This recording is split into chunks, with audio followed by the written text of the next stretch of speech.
Entonces, quiero hacer un video sobre los 13 puntos que permiten resolver el problema de la resistencia a la insulina.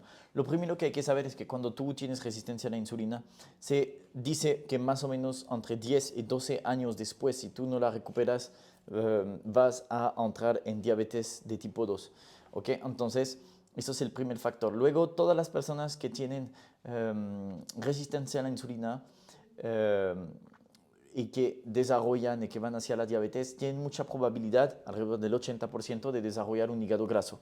Y el hígado graso, cuando él no funciona correctamente, hace que nos enfermamos y el problema de la glucosa, de la quema de grasa y la gestión de la insulina se hace mal. ¿Ok? Entonces voy a decir un orden que te va a poder ayudar sobre la resistencia a la insulina, pero eso es un detalle porque si quieres ir más profundamente, si te gusta la información, hay una conferencia muy pronto, por un lado, y el curso de resistencia a la insulina y bajo mi guía, ¿vale? Entonces eso es lo que podemos hacer. Pero muchas veces todo lo que te voy a decir realmente puede volarte la cabeza porque es todo lo contrario de lo que nos enseñan. Ok, entonces, lo primero, ¿cuál es el tema de la resistencia a la insulina? Es que tu insulina ya no funciona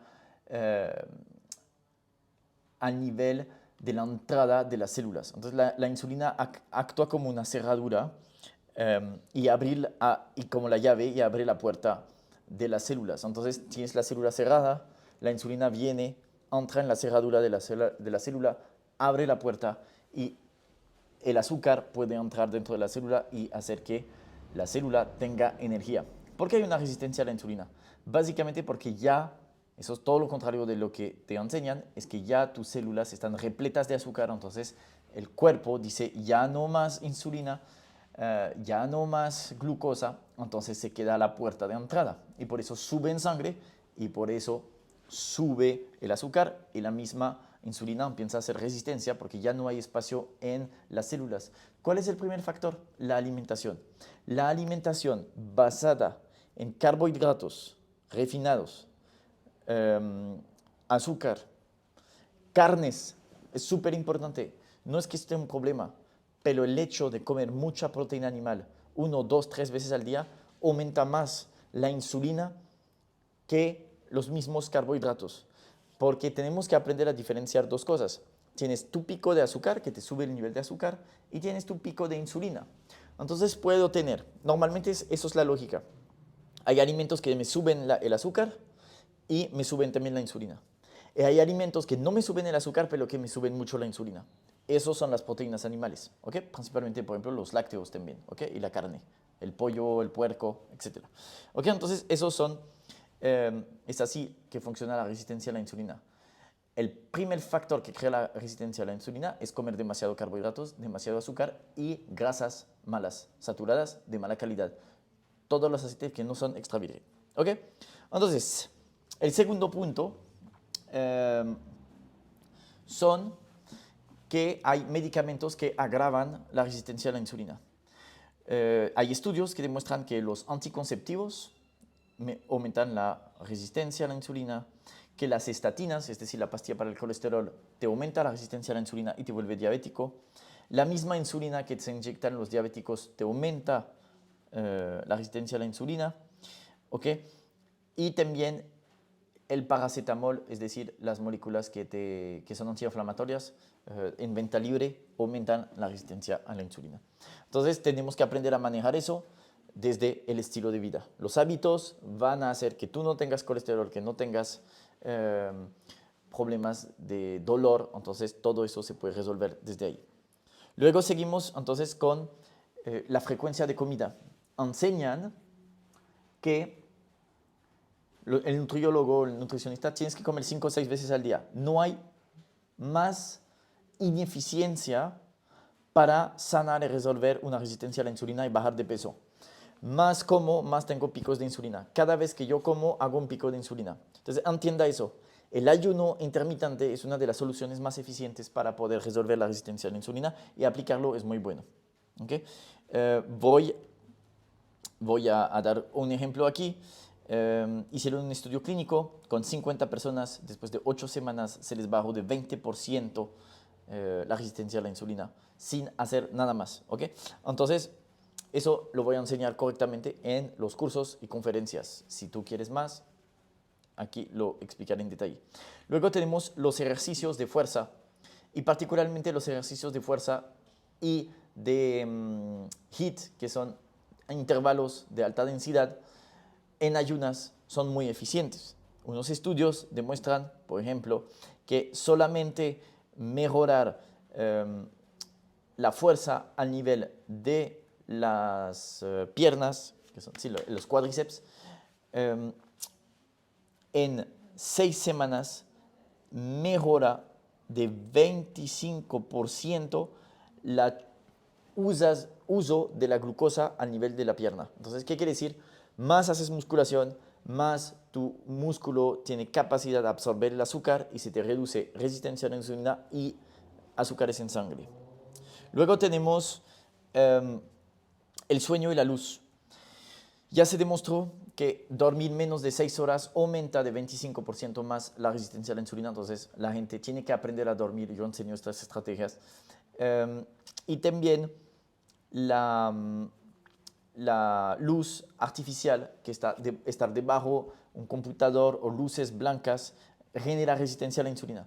Hay estudios que demuestran que más las personas miran la televisión al día y más están sentados al frente de un televisor, más riesgos tienen de tener obesidad, resistencia a la diabetes, o sea, diabetes y resistencia a la insulina. Entonces tenemos que cuadrar también nuestro entorno de luz y eso es muy importante cuadrarlo. Luego, otra cosa que no te dicen es que el estrés y el cortisol,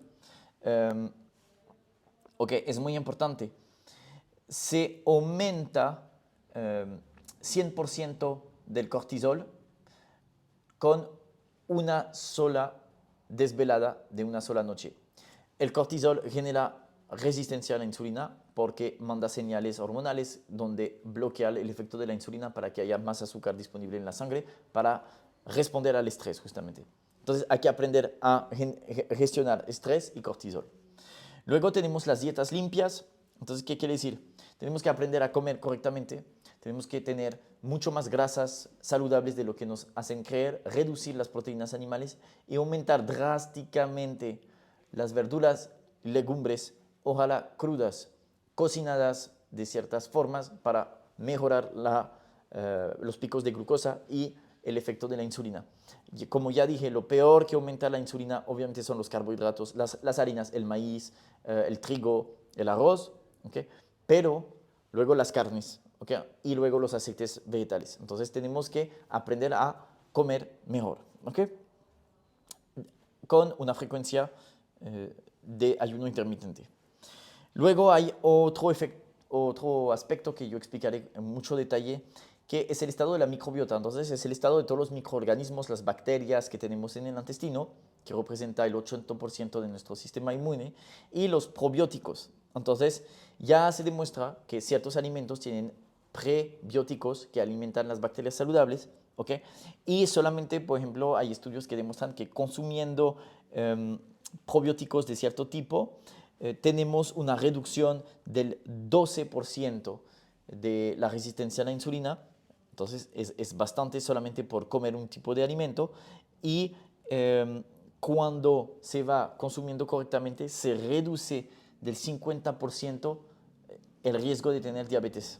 ¿Okay? Entonces 2 veces menos probabilidades, alto, alto, alto. Luego tenemos que aprender sobre los suplementos y claramente hay antioxidantes de ciertos alimentos, ciertas vitaminas y ciertos minerales. Por ejemplo, necesitamos sí o sí magnesio.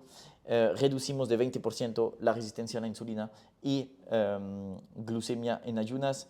También la vitamina D, entonces tener una rutina del sol ayuda mucho a reducir colesterol en sangre, resistencia a la insulina y optimización de la glucosa, porque el sol es clave, clave, clave, ya que el sol genera energía en las células, en la mitocondria, y permite que no seamos dependientes y que no produzcamos energía de puro azúcar, sino de la luz. Entonces ahí tenemos estrategias muy poderosas para sanar la resistencia a la insulina, bajar de peso, bajar la barriga, reducir el hígado graso, que todo eso se puede sanar. Automáticamente también cuando tengo resistencia a la insulina y azúcares altos y falta de magnesio, por ejemplo, las arterias que normalmente deben estar flexibles se endurecen. Al endurecerse, se sube la presión arterial. Eso es un problema por la alimentación y falta de nutrientes. ¿Okay? Luego, lo que veremos en las conferencias y cursos, si entrarán conmigo una vez, son las rutinas sugeridas, es decir, cómo madrugar, tomar la luz del sol, ayunar, entrenar, comer, respirar, meditar, reducir pantallas electrónicas, etcétera, artificiales, suplementación. Eso es todo lo que hace que tú te sanes. Porque básicamente cualquier persona que tiene resistencia a la insulina, prediabetes o diabetes, es solamente que no tiene los hábitos adecuados. Si una persona es comprometida a cambiar, 100% garantizado que sana. Luego, pues tenemos que aprender a monitorear eso. Entonces, todas las técnicas para medirnos. Ahora hay herramientas para medir cómo estoy, cómo me siento, cómo he dormido, cómo está mi glucosa, sin tener que picarse todo el tiempo para optimizar nuestra salud. Y ahí lo quiero enseñar. Y luego, pues, lo más importante, que es el último punto, es hacer conciencia. Al hacer conciencia y al saber que eso no es genético, no es de por vida, no es algo que realmente tienes que hacer como una fatalidad, ¿sabes? Que te dicen, no, eso es de por vida, nunca te vas a curar, que no sé qué. Es un mito. Entonces, observa, mira en internet, mucha gente cada vez habla más de cómo lo han revertido, de cómo lo han sanado, y tú también puedes hacerlo. Entonces, yo me dedico a eso, y justamente desde un lado espiritual me han dicho, ¿sí? Como que mensajes de la vida, señales, de ir a México para apoyar esta causa, la obesidad, la diabetes, la resistencia a la insulina. Y entonces para mí será un gusto pues enseñarte todas estas técnicas para que lo puedas lograr. Bendiciones, saludos.